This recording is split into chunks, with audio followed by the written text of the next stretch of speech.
thank you.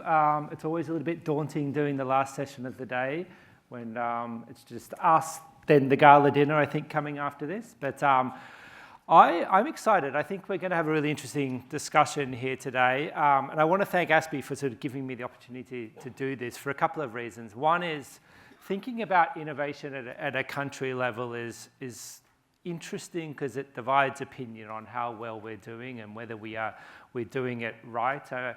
We saw some disagreement over these approaches already today. Eric Schmidt this morning saying we need to sort of innovate without any guardrails.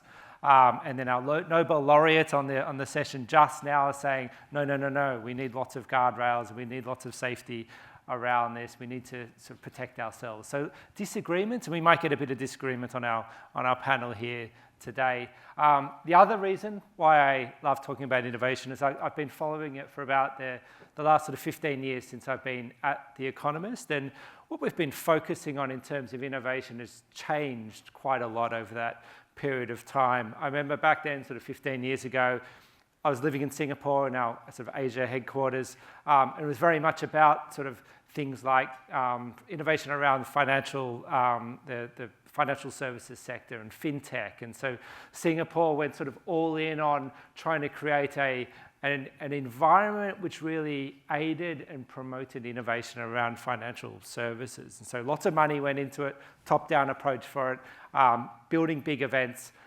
They also put in place a chief fintech officer, which at the time was sort of the first time that had ever happened as a way of being able to have a gateway between the private sector and government to sort of enable innovation. And so they've sort of consistently done pretty well around innovation. We did some research recently, and sort of they came out top in terms of their innovation ecosystem and the strength of that. So sort of interesting to see, and what we want to cover today is sort of to understand what does it take to sort of innovate now from a country level, because we're not 15 years ago, we're sort of now, and there's a whole host of other different types of challenges which we're faced with, within which we need to innovate. I mean, starting first with the sort of technologies that we're trying to innovate around AI, around quantum, which is all generating changes in our economies and our ways of working, whether it's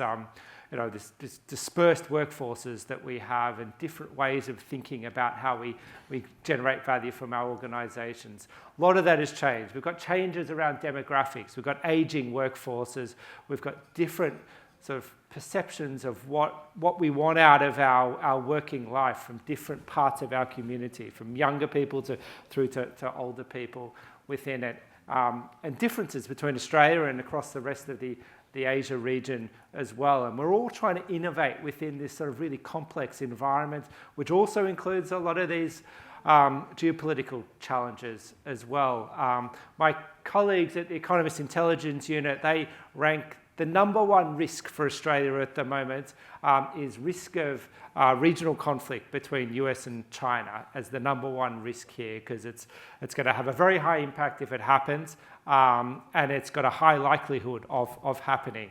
I might sort of debate whether it is a high likelihood, but they are putting it at the top of the list. So that's a big geopolitical challenges that we're thinking about in having to think about how we innovate within that context. So there's a lot of stuff in there, and we're going to try and give you some actionable takeaways for how we can address and do well at innovating at a whole of economy level here today. And we're going to talk a bit about some of the successes and failures that we've seen, and hopefully some lessons for everybody as we go away. And maybe there'll be some disagreement around how we should go about doing this as well.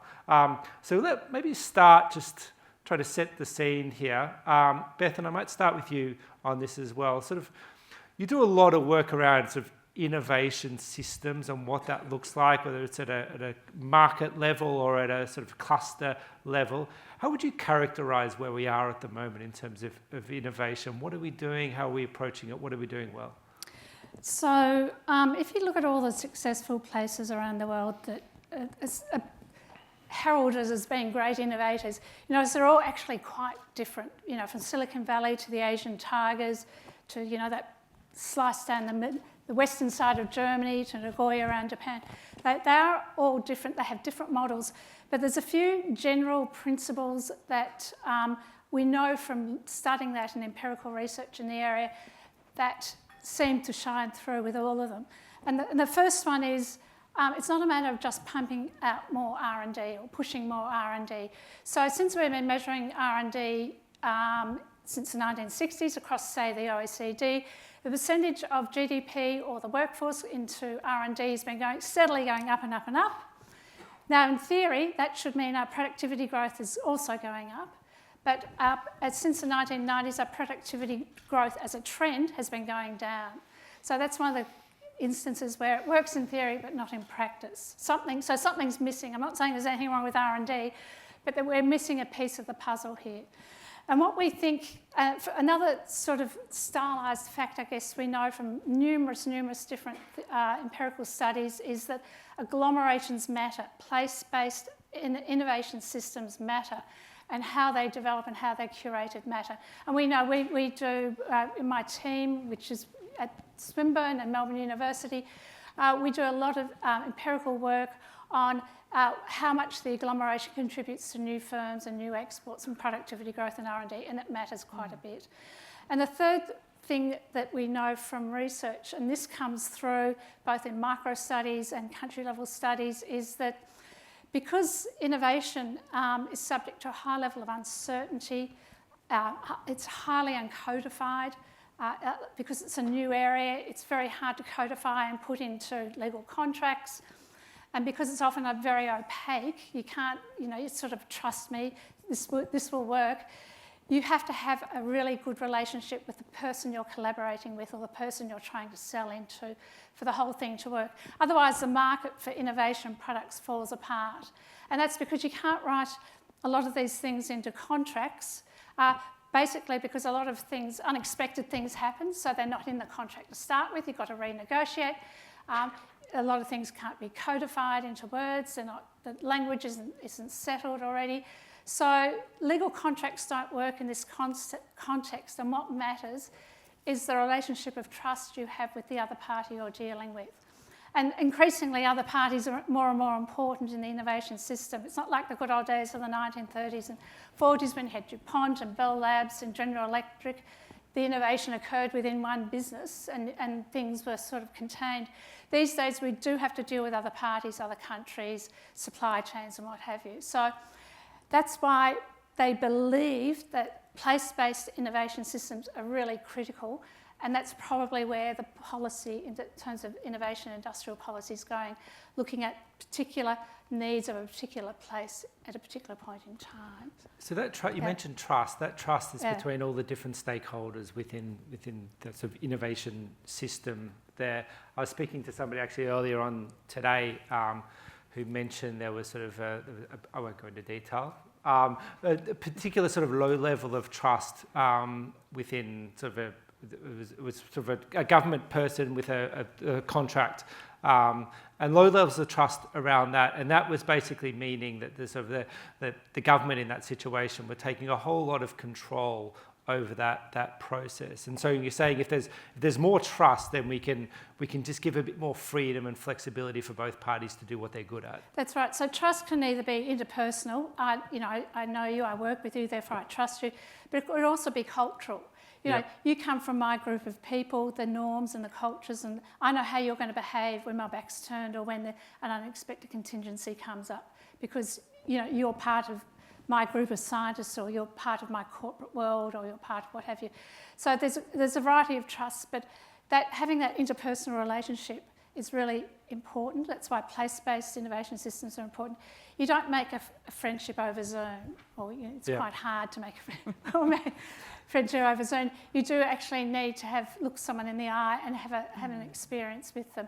And in innovation, the uncertainty, you can't underestimate the degree of uncertainty involved in innovation. It means that when something doesn't turn out the way you thought it would, which is often the case, you know that they're going to behave in a sort of a reliable way, in the spirit of the partnership, and not say, oh, it wasn't written into the contract, I'm not doing this. Yep. So that's quite important. I will move on to Mimi in a second. One last question on Yeah. trust. Are we doing well on trust? Are we good? Are we at any particular markets or areas that you've looked at which is doing well on the trust element? Any systems set up well to sort of enable and Well, support I trust? think the law, rules and regulations put a skeleton around trust, but it's those unwritten things that are really important. Which markets have more trust than others? I couldn't tell you. No. Yeah, ask a trust expert. Okay. Mimi, you have a fascinating business. You work with entrepreneurs and startups across the sort of Southeast Asian region. You've been doing that for a long time. You do some other super interesting stuff around advising the Thai government on AI innovation and sort of these future technologies and how we can sort of generate value from those as well. And so I know, having lived in Singapore for a long time, I talk about Southeast Asia and you working across there, and you immediately think of it as a sort of homogenous zone, which of course it is not. It is very, very different. So innovation must look different in each of those sorts of areas and markets that you work. How would you characterize the feeling of what innovation looks like across that region, with any sort of specific examples you want to talk about? Yeah, like in Southeast Asia, there are many countries inside there, and most of them they are still, we can say that, developing country. But each country has a different strength. For example, like in Thailand, we are strong in part of the digital infrastructure. We are good in part of the logistics. In terms of the we have a strategic location. But when we mention about the Vietnam, they are strong in part of the tech talent. They have a lot of the tech talent pool. And Indonesia market as well. The market size is quite big enough. So we have seen there are many tech startups who achieve at the unicorn level. And Singapore, as we have known, is like a financial hub of Southeast Asia. So different countries have the different characters inside there. But when we mention about innovation, we have seen that most of the business model, it's quite hard to say that we are the pioneer. Because, for example, like Grab is quite similar to the Uber from the US, right? Most of the business model is quite similar from the United States, or maybe quite similar from the Europe. But we're trying to localize and make it happen in each market. For example, like Grab, the founder is a Malaysian and started a business in Singapore, and after that expand across Southeast Asia, right? So we are quite similar, like the tech company who understand the business model outside this region and trying to customize and localize it. This is the way that how we create a new business model. But for the next decade, in my opinion, we would like to encourage to have more tech entrepreneurs, not just only focus on the technology side and not focusing on the just only the profitability, but would like to encourage to have more startups who focusing on the social problem, how we can use the technology to solve the particular social problem that we are facing today. For example, like healthcare industry, education, even like poverty, which is very important for developing countries like us. So right now we have seen there are many funds, whether they are like corporate venture capitals or like the VC fund, they raise capital to invest in tech startup who trying to address the social problem. For example, like climate change, financial inclusion, the poverty issue. This is a part that we hope to see more across Southeast Asia. So when you talk about hope to focus on these sort of social challenges, clearly that's a super important area to focus on. Is that from a sort of top-down government sort of level? Are they trying to create that environment which will allow you to sort of do a good job at doing that, as you say, bring together the financing for it, allow you to have sort of a talent pool to address that and sort of connect into that? Is that sort of what you're talking about in terms of trying to achieve that? Yeah, they provide the funding to support at the early stage. It's quite hard especially for the social enterprise. It's quite hard to start at the early stage, right? They need time, like maybe like 1 or 2 years in terms of the runway. So they need to get the funding from the government. Otherwise, it's quite hard to raise at the Series A and Series B round, which is if you want to expand outside Thailand or outside Indonesia market, Indonesia is quite big enough actually, but for Thailand, if we want to go at the Series B and the Series C round, we need to think outside Thailand. So funding from the government at the early stage is very important, and they doing well for this part. Okay, excellent, thank you. I'm going to delve into a few of those points shortly. Lastly, Liesyl, your perspective, how would you characterize our sort of nation approach to innovation at the moment? Well, I think, well, first of all, thank you for having me here today, and it's nice to see so many people on this side of the globe. I guess I would say that characterizing it in one way or another is really difficult because there's such a spectrum of experiences, and, you know, being from the United States, we sort of founded on a culture and a philosophy of innovation that has transcended, I think, our whole sort of technological evolution. And so it's sort of ingrained in our system, which means we have a fairly permissive or enabling environment for innovation, and always have. And that the tech part of that is no exception. I think there's a couple of things: an enabling regulatory environment. The ability to fail and restart is also sort of ingrained in us, and I know that's not always the case in other countries. And also a great ability to go global, which is, you know, sort of spurred by many aspects of the culture that we have, but also the financial, the ability to get financing and have investment. All of that is part of the ecosystem that basically allows innovation from in and from United States and American providers. I think, though, we've heard a lot of themes today that touch on innovation and touch on the aspects of it, but we have also touched on the tension between sort of innovation and challenges, the tension between growth and risk, and the uncertainty that Beth mentioned is certainly part of that calculation. So how do we grapple with that? And as a person who is not in the industry, and a person who's in the government, and much less in a foreign ministry, we look at it as supporting and promoting innovation around the world. So that takes any number of forms as well. One is partnering with other countries. Part of it is trying to help build a capacity in other countries. And so I really enjoyed a comment that was made earlier today, I think by Connor, talking about dynamic policymaking. So perhaps one thing we need to think about is innovation in the way that we as governments make policy. Yeah, it's a good point. I spent a long time outside Australia, but I'm from Melbourne originally, and I live back in Melbourne now, and so I've seen different sort of cultures of innovation across Asia and then back into Australia. Australia's, of course, part of Asia, but it sort of feels different to the rest of Asia.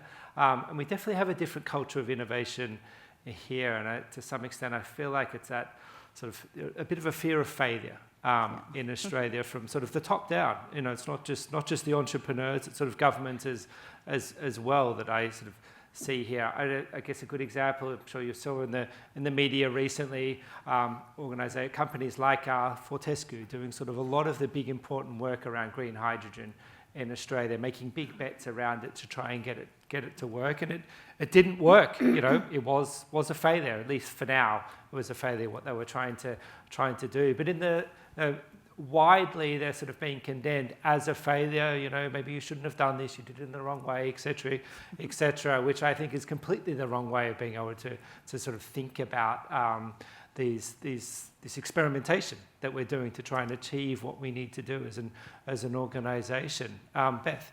I was just about to say, we do have some very innovative industries here, particularly I'm not just going to bash us. Agriculture, mining, they're very high risk, but they're embedded in an ecosystem that supports them, that has institutions and organisations around them that support them. So perhaps if we're talking about developing a green hydrogen industry or green iron industry, where it's outside our comfort zone, but that's why the whole concept of place-based ecosystems that are mutually reinforcing is quite important.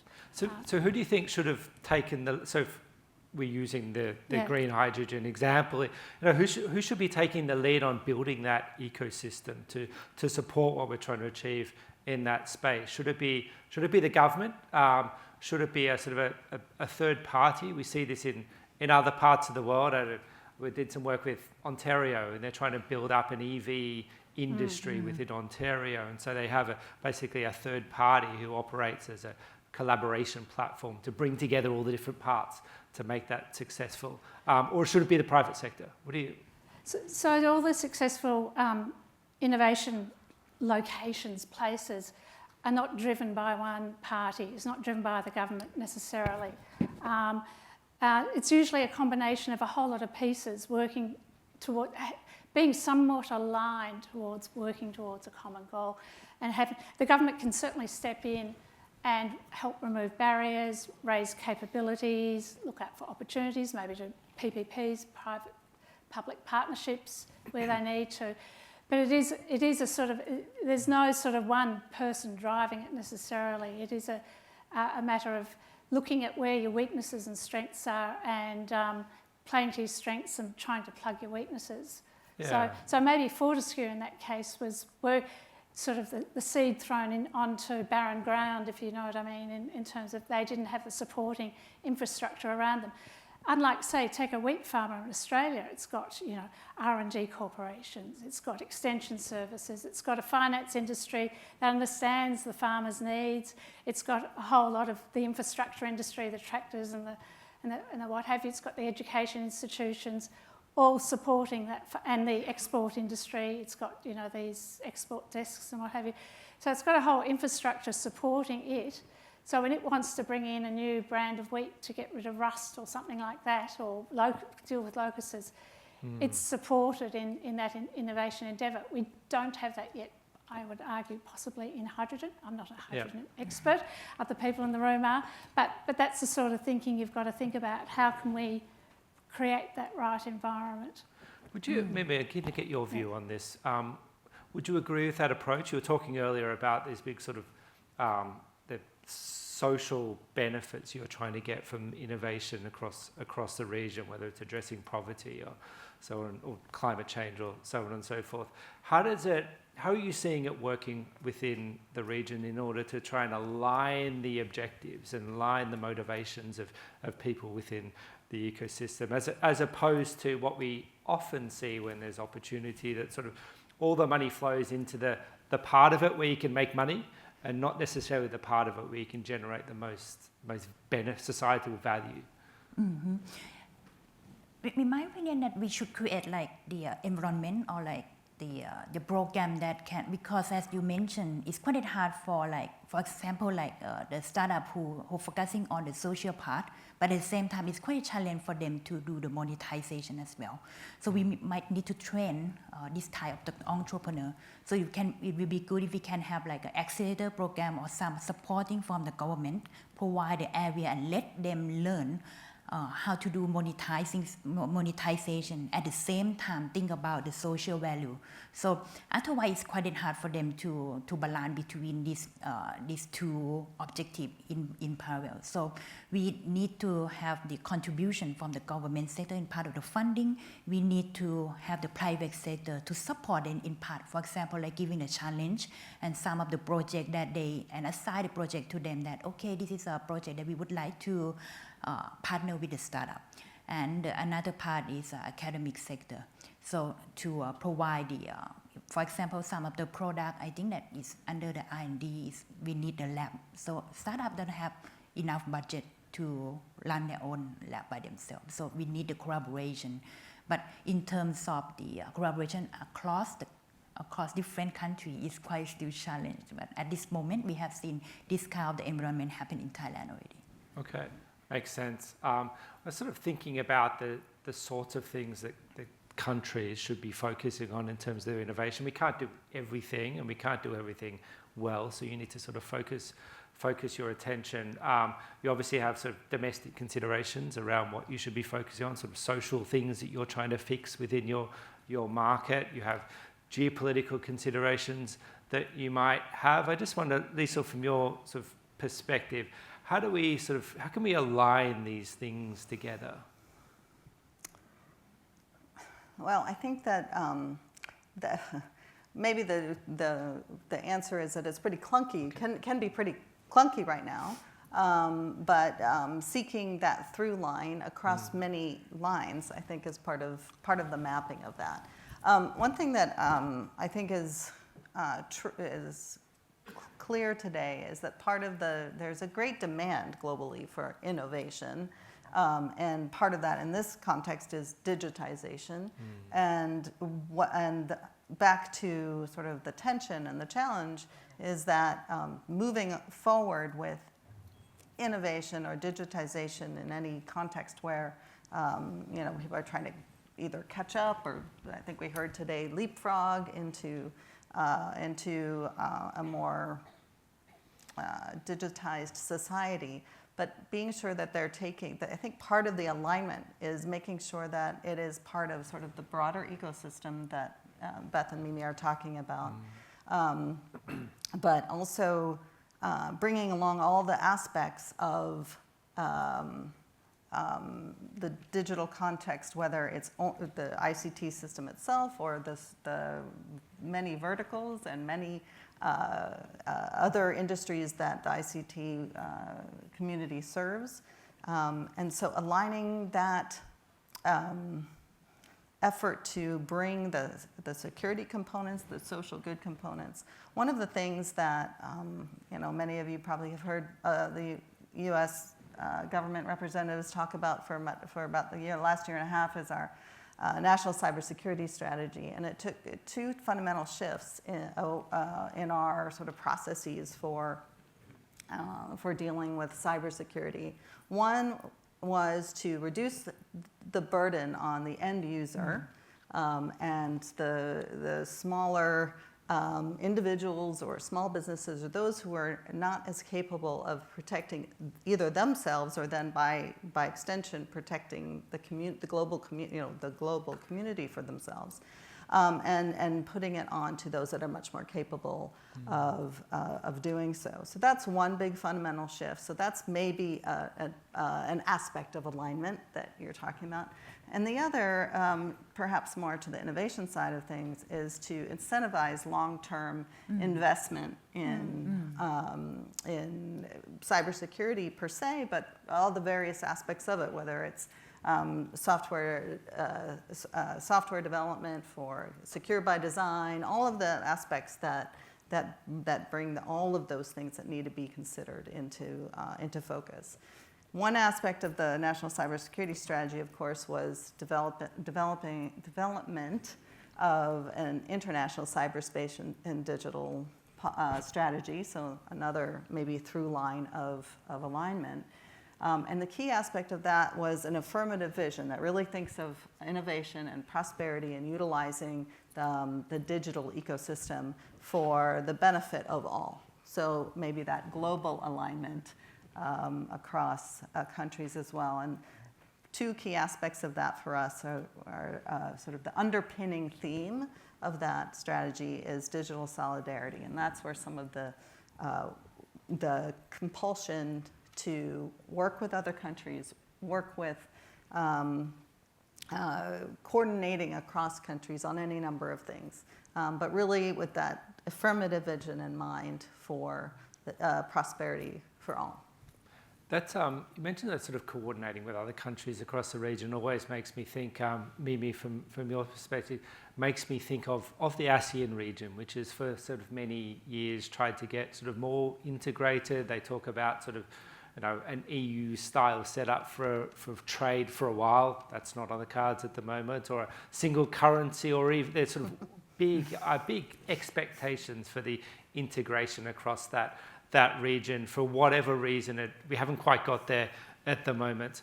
How would you sort of, how would you characterize that at the moment, that sort of integration? Is there enough coordination happening across those markets to sort of achieve what we need to achieve from an innovation perspective, or are we sort of, still conflicting? It's not a political question. Yeah, it's not. Yeah. From the private sector side, actually, like in terms of innovation, we like Techsauce, we are like a tech ecosystem builder in Thailand, and actually currently we expand outside Thailand already. We also have quite similar communities partner like us in Indonesia, in Malaysia as well, in Philippines, and we collaborate and work each other. This is from the private sector, and we hope to see more the public sector to do similar thing. For example, like one of the there are like two biggest challenges that we hope to see from the government sector to support this part. The first one is the talent shortage issue. The tech talent shortage issue, especially for the STEM, STEM, science, technology, engineering, mathematics. For this part, I believe that not just only in Thailand, but all across Southeast Asia are facing this problem. So how can we develop the solution focusing on the talent mobility and allow the, for example, like my company may be outsourcing some of the project to the Vietnam, to Indonesia, and vice versa. So it's the way that how we can collaborate and work together. And the second one is how can we help the entrepreneur, the tech startup, to scale outside their own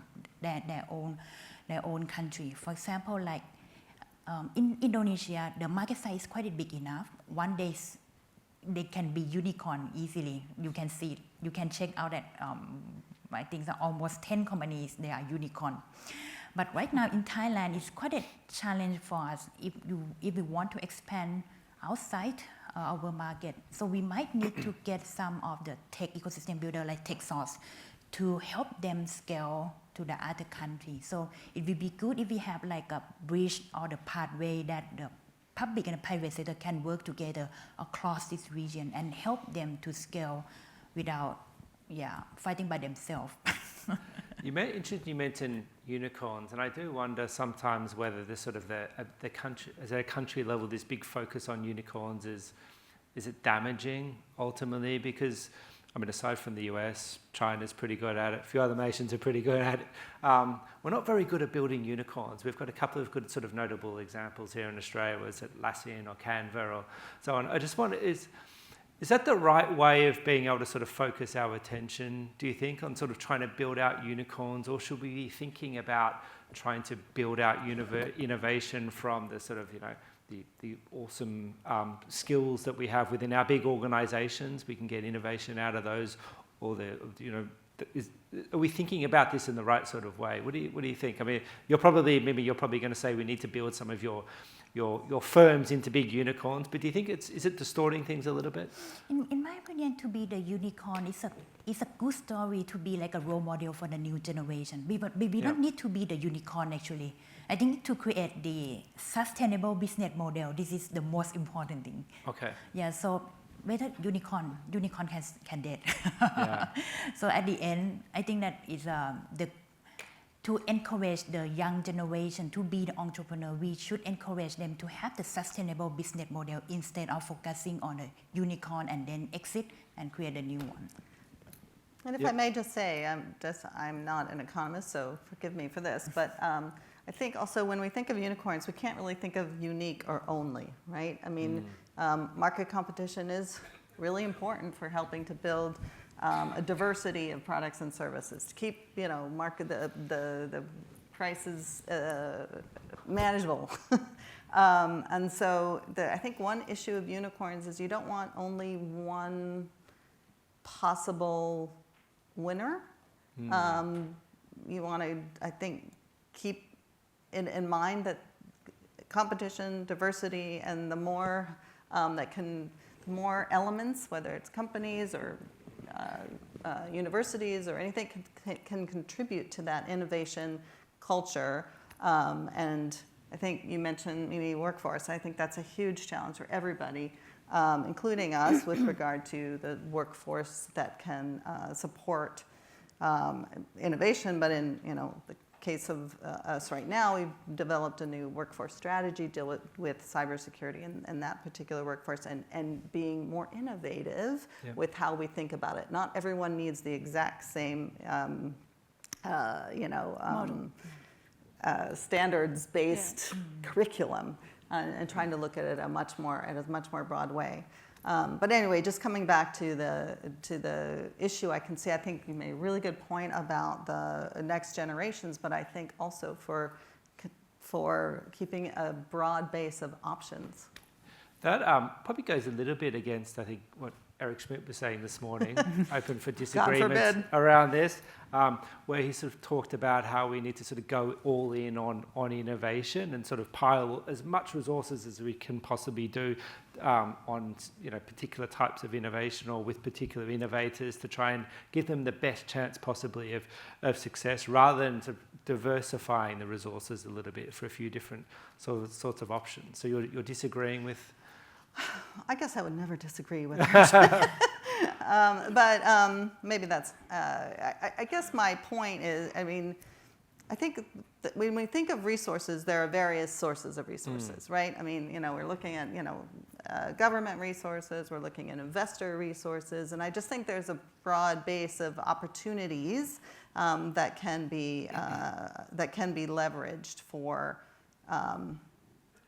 sustainable innovation and a sustainable marketplace in any country that we're talking about. And so I don't disagree with him that we need to put resources into the aspects of digital or specific industries, but I think that it's a much broader need than that. And I do think that because the ecosystem is so diverse, whether you're the provider or the recipient, in order to actually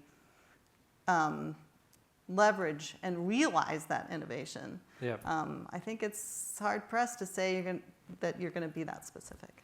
Yeah, that's part of the challenge, isn't it? Because it is so diverse and so different. How can you sort of bet for winners and create the right environment?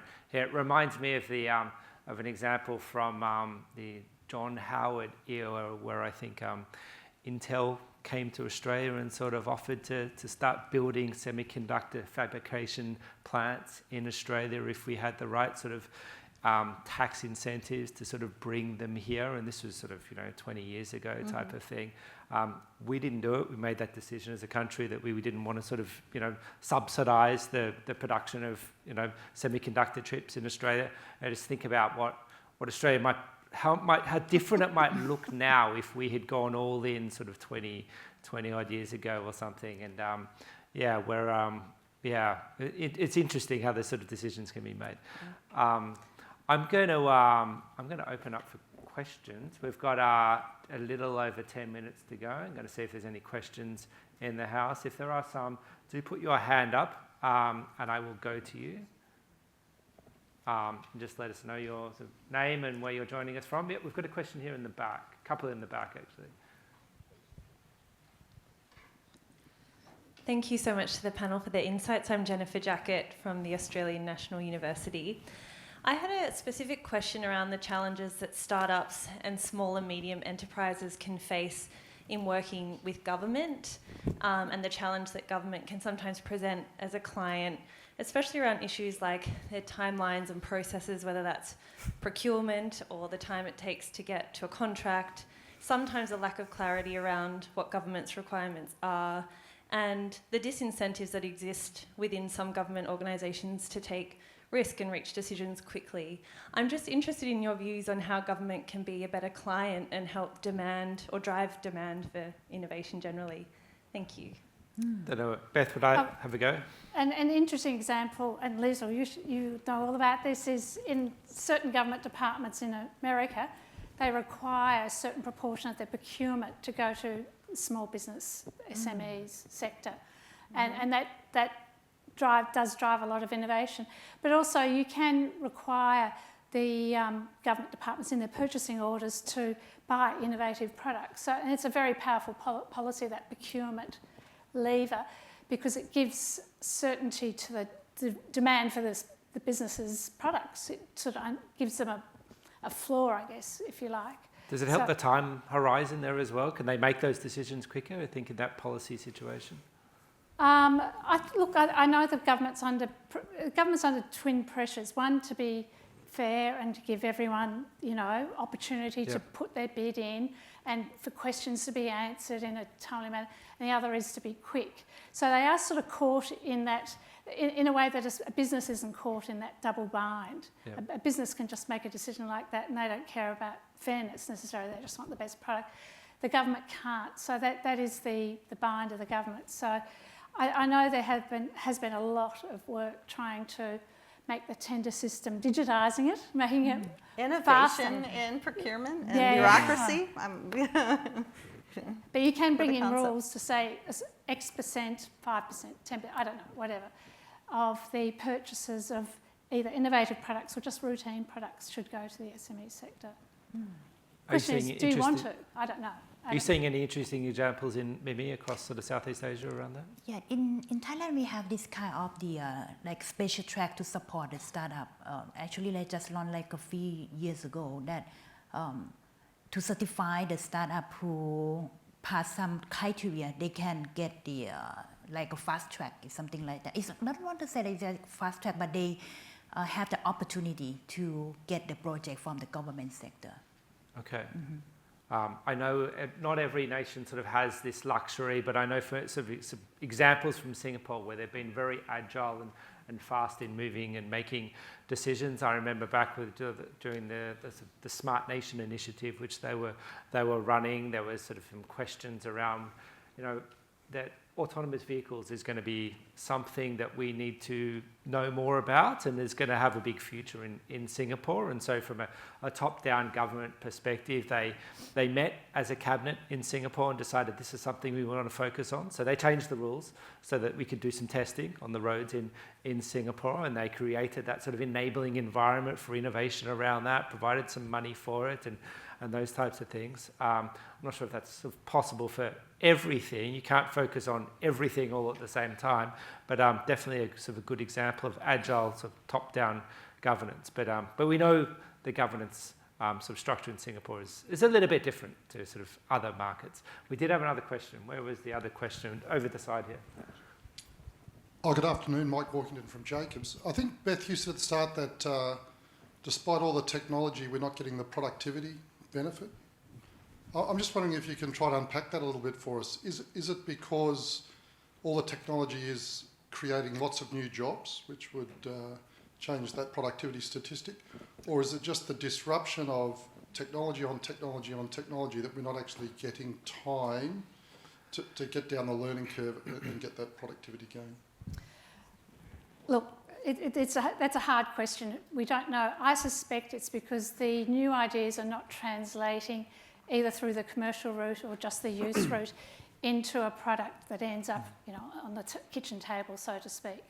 So it's that pathway from idea through development into and scale up into a product that people want to buy that isn't working probably as well as it did. There is some research, Shishirora from Duke University in America and his colleagues have done some great research on looking at pathways from idea into full scale up and production. And they say sometimes if you're located in an area where that pathway is mature and well worn, it's more likely to happen that the idea turns up into something that then becomes a valuable product and increases productivity.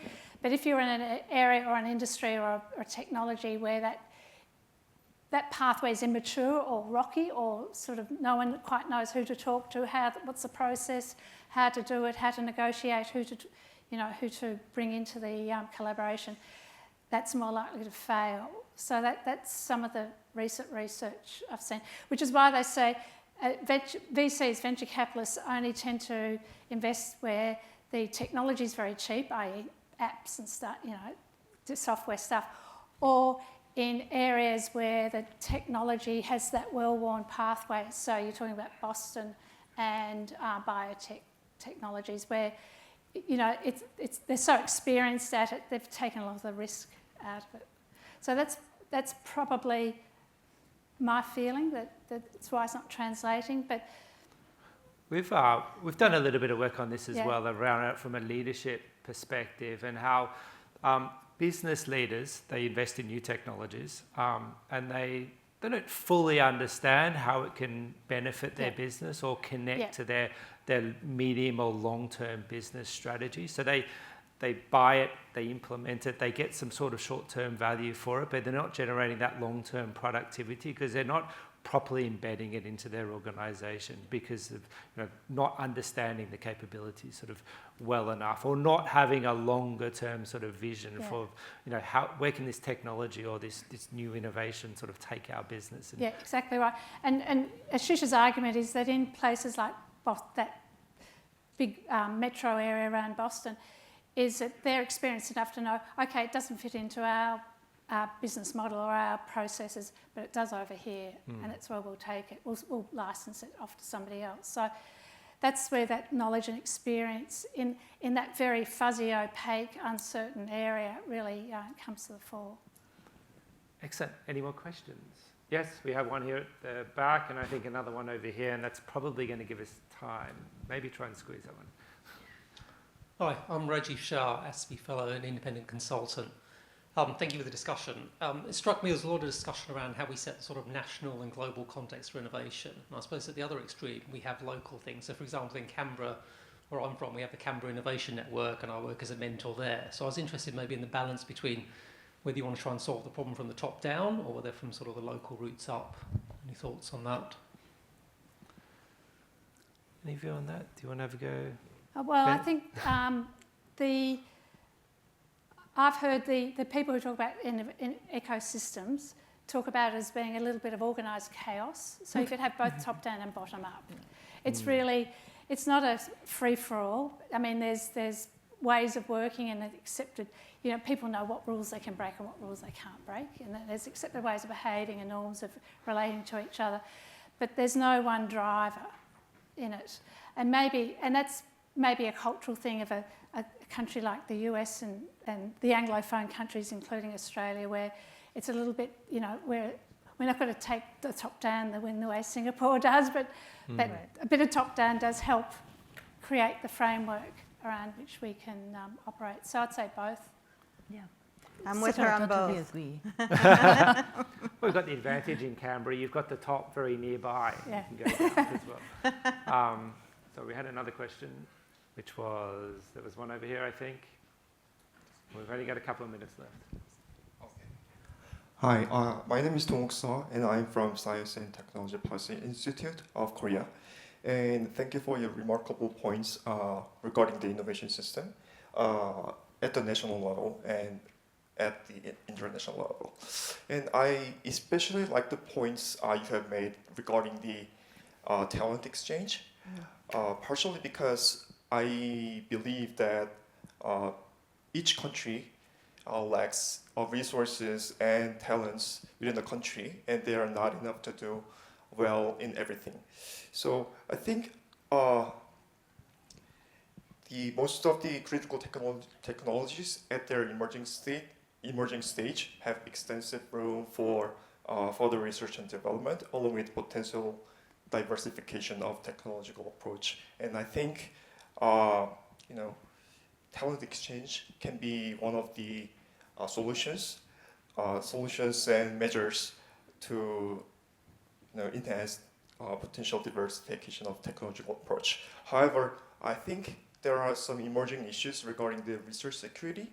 So even though we have to promote talent exchanges among countries, do you think we should limit the talent exchanges to within the like-minded countries, or should we just keep enhancing and promoting the talent exchanges among all the countries?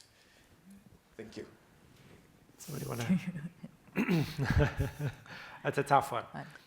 I guess the first point is that you would have to define what maybe like-minded countries are if you're doing a talent exchange amongst that. We've done a bit of work in The Economist around sort of how do you choose your friends or know who your friends are in your like-minded countries? Because it can change. It can be organic and dynamic around that. But Did you want to have a go, Liesyl? Well, I would just start by saying, I mean, we have a long history of talent exchanges starting from, sort of the university system, R&D certainly, and extending into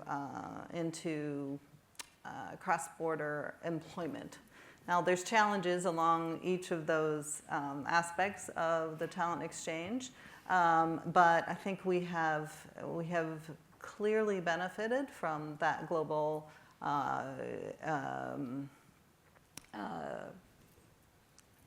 talent exchange, development, and then dispatching it out again, back into the global context. I think your point, Charles, about like-minded is right, because it's not going to be a list of countries that we can only or will not do. But I mean, it's a rich part of our academic system, and I think that has helped the innovation that is coming from all sectors. There is a session, I think, tomorrow on skills and talent, and it's a super important topic, and they're going to obviously go into it more detail then, so we certainly can't do it justice. I mean, none of us have enough, so got to do something about that. I'm seeing, okay, there is one question. It's absolutely going to have to be the last one, though, because I'm out of time. I've got the big red flashing light. It's a short and easy one, hopefully. It's look, I'm just a question to any or all of you. If you can sort of pinpoint a concrete example of a policy that has driven innovation successfully, what would it be? Anywhere in the world?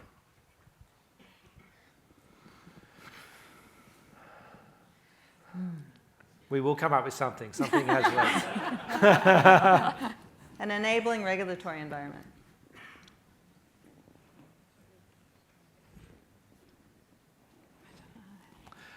Yeah, I mean, I guess I would just more broadly say... Is that my last word? I would more broadly say any sort of policies which really promote and enable collaboration amongst all the different stakeholders within the sector is super important, because it's never going to work without that. Government has a part to play, the private sector has a part to play. That needs to link in with academia. So policies which enable that collaboration, promote it, make it possible rather than restricting sort of flow of data and information from that. That's super important.